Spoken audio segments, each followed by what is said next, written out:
Hey, Guns, Ammo, and Drones back again. Kind of going a little old school with this one. This gun here is the SD9VE. It's the 9mm. The VE stands for Value Enhanced, and to be honest with you, this thing is packed with a lot of really cool features that you would find probably you should find in a much more expensive gun.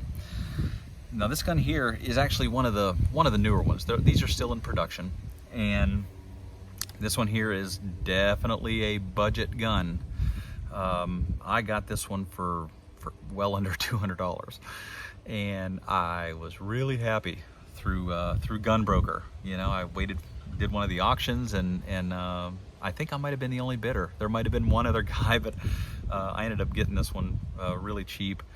And but it's one of the guns that I've wanted for quite a while. I'm a big Smith&Wesson fan. I've got two of the new M2.0 pistols, and then a bunch of the 3rd gen Smiths from back in the 80s and 90s.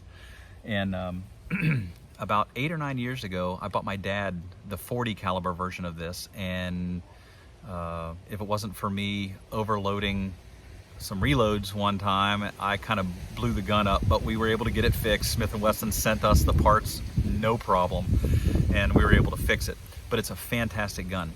Now this one here, I just shot today. Went to the range, kind of did a bunch of gun videos, or shot a bunch of different guns and shot some video for those. And this one here is just one of them. Fantastic features on this gun. Let's start with the magazine. Stainless steel, polymer base plate, Smith&Wesson. These are actually 16 round mags. It comes with 2 of them, and awesome, 16 rounds, so it's 17 in this gun. The grip texture is really nice.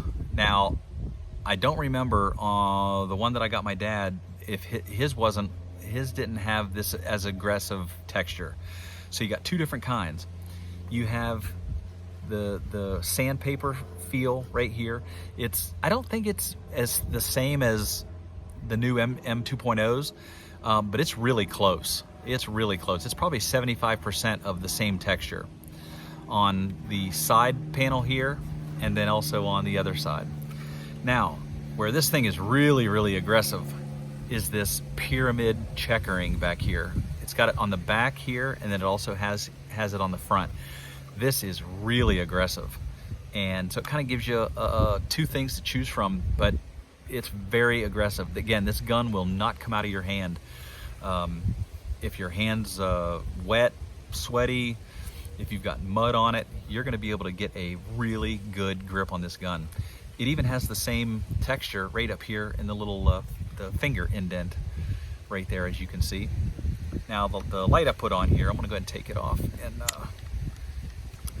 it's one of these little Olight mini Valkyries. Fantastic little light, really nice. So you've got your standard rail here, put lights on. Now the slide is really nice. Stainless steel. It's got this matte finish to it. The sun's pretty bright here today.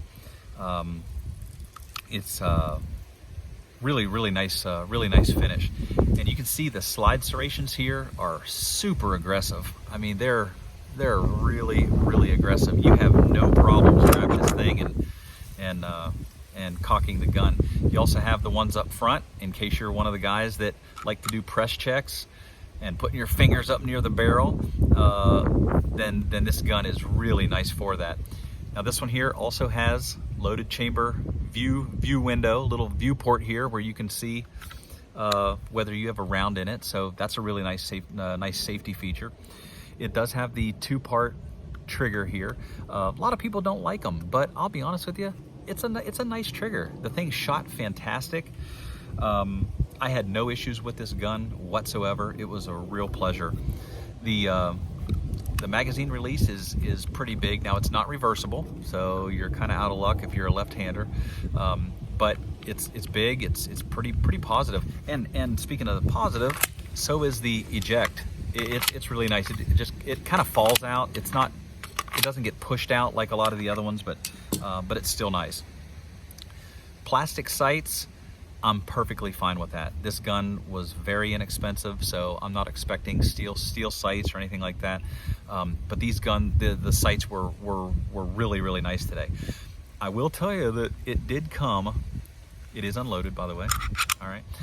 The sights, they're a little off. The gun shot to the left at 15 feet, and I was able to compensate a little bit right after I saw what it was doing. And then as I'm looking at the sights themselves, they do need to be adjusted. So that's nothing that I can't handle. I'll have to slide them through these aren't adjustable, so I'll have to slide the sight over with a special tool, but no big deal. And look how big the slide stop is. Now this one here is definitely a slide stop and a slide release, because with it being that big, this is one of those guns where you have pretty much no problem if you like to do that. I like to do it, to be honest with you. I like to use the slide stop, slide release lever if I can, if it's one of those ones that do it. I like to do that. So that's about it for the gun.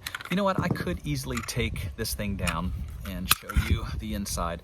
Now, for those of you that know the history with the issues with this gun and Glock, you can see that this thing is almost identical to Glock.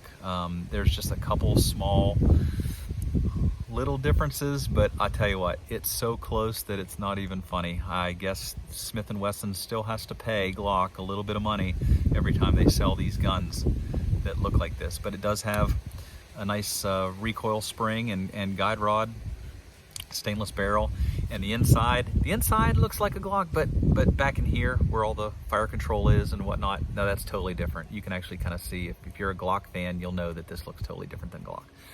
But other than that, the gun shot amazing. I am very, very happy with it. The trigger's fine. It's a nice trigger. It's probably 6 pounds, 5.5 to 6 pounds. I'm gonna assume. I don't have a trigger gauge out here, so. But nonetheless, as a budget gun, an inexpensive shooter, it's Smith&Wesson. You can't beat it.